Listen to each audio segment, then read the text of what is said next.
చాలా ఇబ్బందులు ఉందనన్నావు కాబట్టి నెలకి 3000 జీతం ఇస్తాను. 3000 అంటే రోజుకు 100 అన్నమాట. అలాగేనమ్మా. అయితే సరే, ఇవాళ నుంచే లెక్క. నమ్మకంగా ఉండాలి, పరిశుభ్రంగా చేయాలి. సరేనమ్మా. ఈ పూట ఏం చేయమంటారు? ఈరోజు పని మనిషి రాలేదు. ఈ షింక్లో ఉన్న అంట్లన్నీ కడిగేసేయి.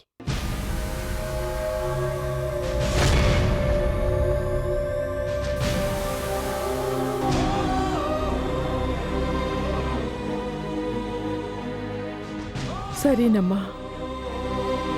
వీటిని శుభ్రం చేశాక వంట పని మొదలు పెడతాను. అంట్లు తోటం అయిపోయాక చెప్పు. ఈ పూట వంట ఏం చేయాలో అప్పుడు చెబుతాను.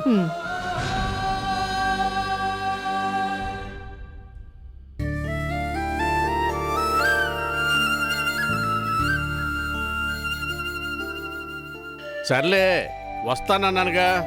బా, 1 గంటలో వస్తాను. పెట్టేయ్. సులోచన ఎవరు? వంట మనిషి అండి. వంట మనిషా? అలా లేదే. పాపం చాలా కష్టాల్లో ఉన్నట్టుంది. అభిమానకరమైన మనుషులా అనిపిస్తుంది. జీతం డబ్బుల గురించి పనిలో చేరిన తర్వాత అన్నీ ఎగిరిపోతాయి. ఎందుకైనా మంచిది. కొత్త పని మనిషి అంటున్నావు కదా, కాస్త జాగ్రత్త.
ఏడుకొండలవాడ, స్వప్న ఈ పెళ్లికి ఒప్పుకునేలా చెయ్యి. కొడుకు కోడలతో నీ కొండకు నడుచుకుంటూ వస్తాను. ఈ జన్మకు నిన్నింకేదీ కోరను. ఈ ఒక్క వరాన్ని మాత్రం ప్రసాదించు తండ్రి. చాలు చాలు స్వామి.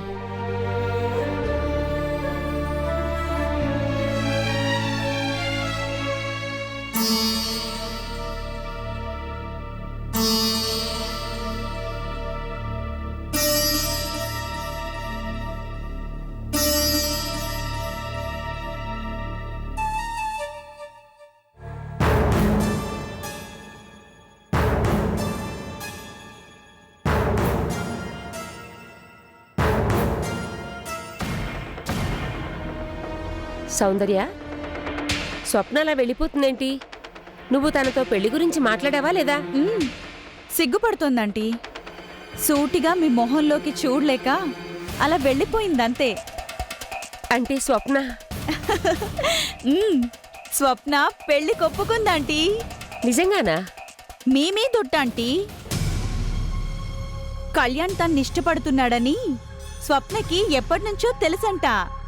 లోపల తనకిష్టం ఉన్నా పెద్దవాళ్లు మీరేమంటారోనని ఇన్నాళ్ళు భయపడుతూ ఉందంట. పిచ్చిపిల్ల, భయమెందుకట? ఎందుకేంటంటీ? తనకి వెనక ముందు ఎవ్వరూ లేని ఓ అనాథ. సౌందర్య, ఇదిగో ఇలాగే నేను కూడా గద్దించా, స్వప్న అని. నువ్వు అనాథవని ఇంకెప్పుడు అనకు, వింటే మీ ఆంటీ బాధపడతారని వార్నింగ్ కూడా ఇచ్చాను. ఇంతకీ పెళ్లి సంగతి ఎలా కదిపావు? ఎలాగేంటి? అది నా బెస్ట్ ఫ్రెండ్ కదా, అందుకే సరదాగా కార్లో అలా షికారుకి తీసుకెళ్లి తీయటి ఐస్ క్రీమ్ ఇప్పించి ఇంకా తీయగా అడిగేశాను, కళ్యాణ్ గారి మీద నీ ఒపీనియన్ ఏంటి అని. ఏమంది? కళ్యాణ్ గారు దేవుడు అంది. ఈ ఇల్లే ఒక పవిత్రమైన దేవాలయం అంది. అవునా? నిజంగానా? అంతేకాదంటీ, మిమ్మల్ని ఆ కాశీ విశాలాక్షితో పోల్చింది. మీది అంతటి అమృత హృదయం అంట. ఇంకా ఏమందో తెలుసా? ఏ జన్మలోనో తను చేసుకున్న పూజలు ఫలించినందుకే మీ అంతట మీరే నా ద్వారా అడిగించారు అని పొంగిపోయింది. ఎగిరి గంతేసినంత పని చేసింది. సంతోషాన్ని పట్టలేక ఇదిగో ఇక్కడ గాఢంగా ముద్దు పెట్టింది. అప్పుడు నేనేమో ముద్దులన్నీ నాకే పెడితే మీ కళ్యాణ్ గారు ఫీల్ అయిపోతారేమో అంటే సిగ్గుపడిపోయింది. అబ్బా సౌందర్య, ఎంత చల్లటి మాట చెప్పావు. మరి తను చూడగానే అలా వెళ్ళిపోయిందేంటి? చెప్పాను కదాంటీ, సిగ్గని. ఎంతైనా మీరు కాబోయే అత్తగారు కదా, ఆ మాత్రం ఫీలింగ్ ఉండదా ఏంటి? అవునవును, ఎందుకుండదు, తప్పకుండా ఉంటుంది. ఆంటీ, ఇక నా పనైపోయింది. మీ పనులు మీరు మొదలు పెట్టండి. అదే ఆంటీ, పెళ్లి పనులు. ఓ మగ పెళ్లివారి వైపు, ఆడపెళ్లివారి వైపు అన్నీ మీరే దగ్గరుండి చూసుకోవాలి కదా. ఆ, అలాగే. మంచి రోజు చూసి పంతులు గారితో మాట్లాడి ఆ విఘ్నేశ్వరుడికి పూజ చేసి పెళ్లి పనులు వెంటనే మొదలు పెట్టేస్తాను. సౌందర్య, నువ్వు మాత్రం ఆ శుభకార్యం కాస్త పూర్తయ్యేదాకా నా పక్కనే ఉండాలి మరి, సరేనా? ఆంటీ, మీరింతగా చెప్పాలా? స్వప్న మీకు కోడలైతే నాకు బెస్ట్ ఫ్రెండ్. దాని అచ్చట్లు ముచ్చట్లు అన్నీ నేను నా కళ్ళారా చూసుకోవాలి కదా. చూసుకుంటాను, A to Z అన్నీ నేనే దగ్గరుండి చూసుకుంటాను.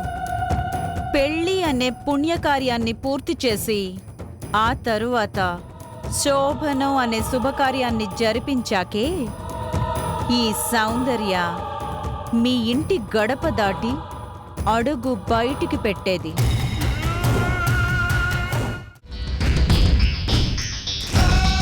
ఏంటమ్మా నువ్వు చెప్పేది నిజమా? ఎస్ మమ్మీ, అర్చన పెళ్లికి లైన్ క్లియర్ అయింది. ఇక డేట్ ఫిక్స్ చేయడమే మిగిలింది. అర్చన నీతో పెళ్లి నాకిష్టం లేదని చెప్పినా కూడా ఇష్టపడుతోంది, ఆ సంగతి చెప్పడానికి సిగ్గుపడుతోంది అని ఆంటీతో చెప్పాను. పెళ్లి పనులు మొదలు పెట్టుకోండి అని కూడా చెప్పాను. నువ్వు చెప్పావు సరే, తీరా పెళ్లి పనులు మొదలుపెట్టాక అర్చన నో అంటే ఈ పెళ్లి నాకిష్టం లేదు అని చెప్పేస్తే? చెప్పదుగాక చెప్పదు. అదే ఏంటి భరోసా అని. అర్చన ఎదురు తిరిగి ముందే సౌందర్యకి నో చెప్పేశానని కుండ బద్దలు కొడితే అప్పుడు నీ పరిస్థితి ఏంటా అని. మమ్మీ, అర్చనకి సెంటిమెంట్స్ చాలా ఎక్కువ. ఇప్పుడు నేను ప్లే చేస్తుంది ఆ సెంటిమెంట్స్ మీదే. అంటే సింపుల్. తనకి పునర్జన్మని ప్రసాదించిన డాక్టర్ కళ్యాణ్ ఇప్పుడు అర్చన దృష్టిలో ఒక దేవుడు. ఆదరించి ఇంట్లో పెట్టుకున్న శారద ఆంటీ ఒక దేవత. వాళ్ళిద్దరి మీద దానికి అపారమైన గౌరవం. ఈ జన్మకే కాదు, జన్మ జన్మలకి వాళ్ళిద్దరికీ తను రుణపడి ఉండి తీరాలి అనేంత గొప్ప విశ్వాసం. వాళ్ళకి తన వల్ల ఎలాంటి కష్టమూ నష్టమూ కలగకూడదు అనేంతటి కృతజ్ఞతాభావం. ఆ గౌరవాన్నే, ఆ విశ్వాసాన్నే, ఆ కృతజ్ఞతాభావాన్నే నా ట్రంప్ కార్డుగా వాడబోతున్నాను. ఒకవేళ నువ్వన్నట్టే ఇంట్లో పెళ్లి పనులు మొదలయ్యాక నిజం తెలిసిపోతే నో చెప్పాలనుకున్నా నోరు తెరవలేని విధంగా దాన్ని లాక్ చేశాను. దాని సెంటిమెంటల్ వీక్నెస్ని నా బలమైన ఆయుధంగా మార్చి ఆడుకోబోతున్నాను. అర్థమైంది. విషయం బయట పడ్డా కూడా కృతజ్ఞతాభావానికి తల వంచి తాళి కట్టించుకుంటుంది అంటావు, అంతేనా? అంతేకాదు మమ్మీ, అదే కృతజ్ఞతాభావంతో పాల గ్లాస్ తీసుకొని కళ్యాణ్ పడకింట్లోకి అడుగు పెడుతుంది. అదే కృతజ్ఞతాభావంతో ఇష్టం ఉన్నా లేకపోయినా కళ్ళు మూసుకొని కళ్యాణ్కి సరెండర్ అయిపోతుంది. ఒకసారి అంతా అయిపోయాక అదే అలవాటైపోతుంది. గతాన్ని గుర్తు చేసి నిజాన్ని బ్లాస్ట్ చేసి ఇది నా రెండో పెళ్లి, నా మొదటి మొగుడు ఇంకా బతికే ఉన్నాడు అని తెలిసిన రోజు అప్పుడు కదా మమ్మీ కథ క్లైమాక్స్కి చేరేది. ఎక్కడున్నా మా కూతురు క్షేమంగానే ఉంటుంది అని గుళ్ళ చుట్టూ తిరుగుతున్న ఆ రాధ గుండె గుబేలుమని బద్దలయ్యేది. ఇన్నాళ్ళు మా పెద్ద కోడలెక్కడా మా పెద్ద కోడలెక్కడా అని అలమటించిపోతున్న మా అత్త మామలకి ఈడ్చిపెట్టినట్టు కరెంటు షాక్ కొట్టేది. నా అర్చనకి ద్రోహం చేశాను చెప్పుడు మాటలు విని నా దేవతని, నా ఇంటి మహాలక్ష్మిని దూరం చేసుకున్నాను అని తెగ ఫీలైపోతున్న మా బావగారికి ఆ దేవత పక్కని పంచుకుంది అని తెలిసాక అప్పుడు కదా సూపర్ ఎమోషనల్ సీన్ మొదలయ్యేది. Excellent excellent Soundarya. అంటే ఇప్పుడు పెట్టబోయే పెళ్లి ముహూర్తమే అర్చన బతుక్కి మరణ ముహూర్తం, జీవన్ మరణ ముహూర్తం.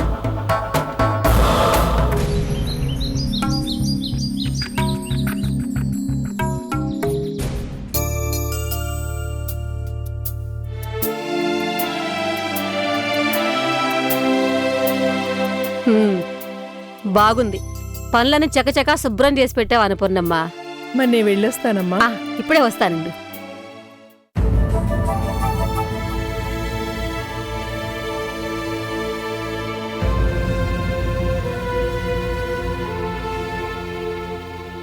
తీసుకో, రాత్రి చేసిన బిర్యానీ. పని మనిషి వస్తుంది కదా అని అలాగే పెట్టాను. వద్దమ్మా. ఏ నామోషినా? మిగిలిన పదార్థాలు తినకూడదా? అది కాదు బాబు, మా ఆయనకు ఒంట్లో బాగలేదు, అందుకని. చూసావా సులోచన, ఇది పనివాళ్ల వరస. హ, బాసుమతి బియ్యంతో చేసిన బిర్యానీ. డబ్బులు పెట్టి కొంటే అప్పుడు తెలుస్తుంది. అబ్బా మీకెందుకండి, నేను చూసుకుంటాను కదా.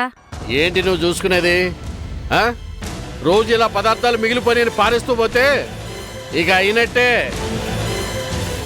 మెంగ మెతుకు లేకపోయినా గోరోజనాలకి ఏం తక్కువ లేదు.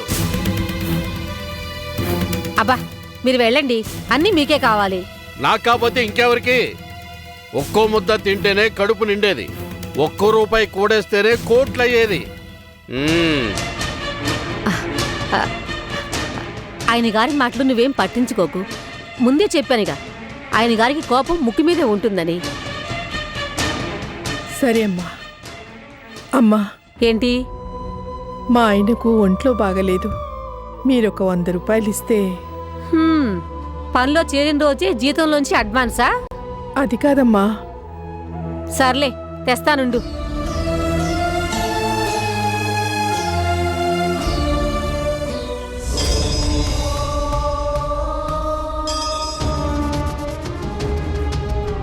ఇదిగో 100 నీ జీతంలోంచి కట్ చేసుకుంటాను. అలాగేనమ్మా, ఉంటాను. రేపింకా తొందరగా రా. నా కూతురికి చేపల పులుసు అంటే చాలా ఇష్టం, దానికి చేసి పెట్టాలి. సరేనమ్మా, వెళ్ళొస్తాను. అలాగే.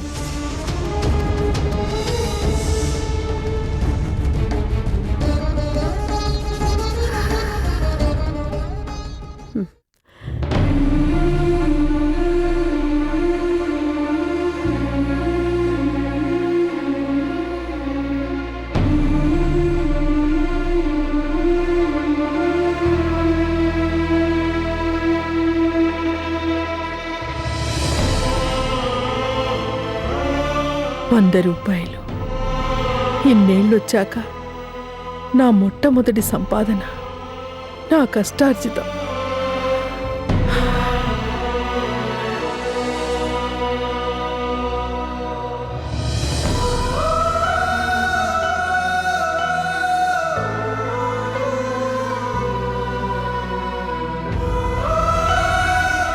ఈ 100 పెట్టి ఆయన కోసం యాపిల్ పళ్ళు కొనుక్కెళ్తే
అమ్మగారు అమ్మగారు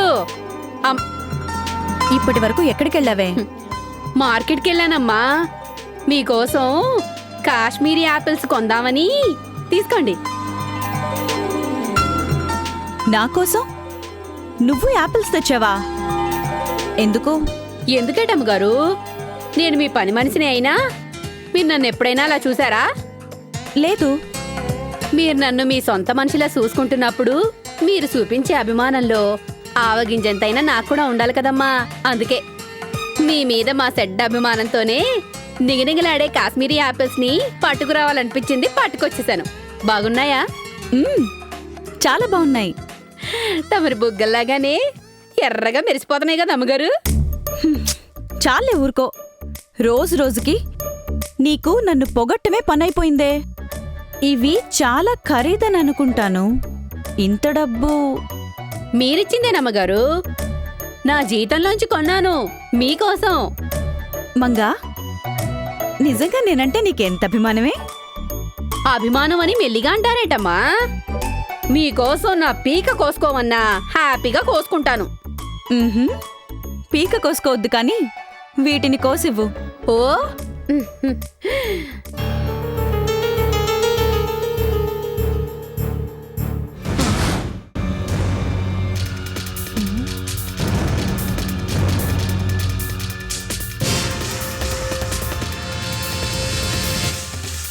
తీసుకోండమ్మా.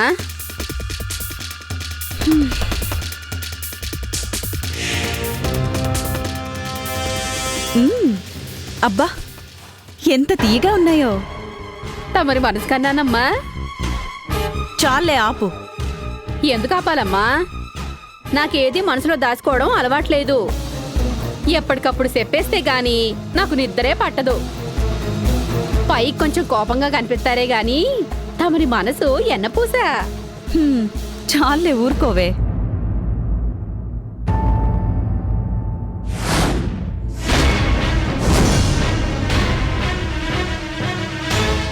ఈ పళ్ళు మంగ తెచ్చింది.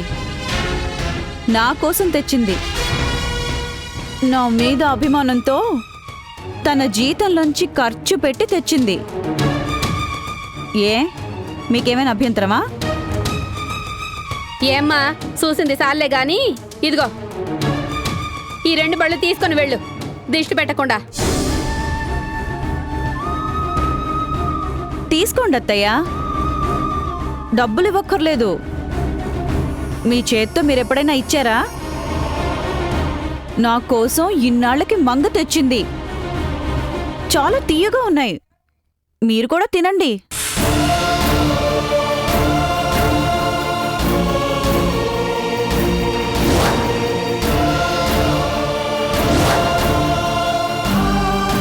ఎల్లండమ్మా ఎల్లండి. పాపం పెద్దాయనికి జబ్బు చేసింది కదా. ఈ పళ్ళు తినిపిస్తే ఆరోగ్యానికి చాలా మంచిది. తీసుకోండి. ఎల్లండి.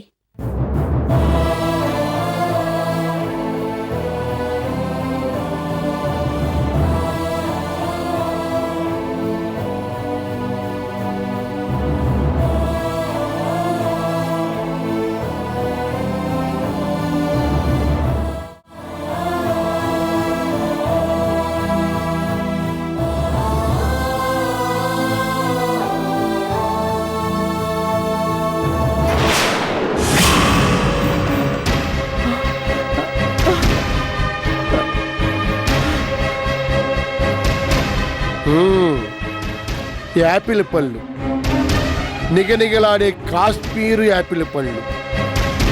నా కోసం కోడల్ని ముష్టెత్తి తీసుకొస్తున్నావా? ఏమండి, నేను నాకన్నీ వినిపిస్తూనే ఉన్నాయి. దిష్టి పెట్టకండి అని పని మనిషి తిట్టినా కూడా, మీరెప్పుడైనా తీసుకొచ్చారా అని కోడలు ఎక్కసెక్కలు ఆడినా కూడా సిగ్గు లేకుండా నువ్వు వీటిని ఏమండి, ఇవి తినకపోతే నేను చచ్చిపోతానా అనుకున్నా. చివరికి మన ఇంటి పని మనిషి జాలి పడిస్తే లొట్టలేసుకుని తింటాననుకుంటున్నావా? చావనైనా చస్తాను గాని దేహేని మాత్రం నేను అడుక్కోను. నా కంఠంలో ప్రాణం ఉన్నంత వరకు. ఆ